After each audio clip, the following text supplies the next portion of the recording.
আমরা হামে আক্রান্ত যে শিশুগুলো হাসপাতালে ভর্তি হচ্ছে তাদেরকে একটা আইসোলেশন ওয়ার্ডের মাধ্যমে অন্য শিশুদের কাছ থেকে আলাদা করে রাখতেছে।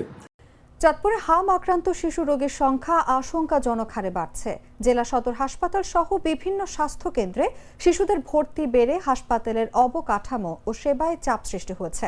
শনিবার সদর হাসপাতালের শিশু ওয়ার্ডে মাত্র 42টি শয্যার বিপরীতে 147 শিশু ভর্তি রয়েছে, যার ফলে অনেক শিশু মেঝেতে চিকিৎসা নিচ্ছে। হাসপাতাল সূত্রে জানা গেছে, আক্রান্ত শিশুদের জন্য আলাদা আইসোলেশন ইউনিটে 30 জন শিশু পৃথকভাবে চিকিৎসা পাচ্ছে। জেলার উপজেলা স্বাস্থ্য কমপ্লেক্সেও হাম উপসর্গ নিয়ে শিশুদের ভর্তি করা হচ্ছে। জেলা সিভিল সার্জন জানিয়েছেন, শতাধিক শিশুর নমুনা পরীক্ষার জন্য ঢাকায় পাঠানো হয়েছে। এ পর্যন্ত 70 জনের রিপোর্ট এসেছে, যার মধ্যে 28 জনের শরীরে হাম শনাক্ত হয়েছে। বাকি রিপোর্ট অপেক্ষমান।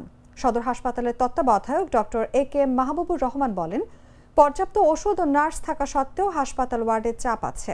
অভিভাবকদের শিশুদের টিকাদান নিশ্চিত করতে, অসুস্থ শিশু সুস্থ শিশু থেকে দূরে রাখতে এবং উপসর্গ দেখা দিলে দ্রুত স্বাস্থ্য কেন্দ্রে যোগাযোগ করতে বলা হয়েছে।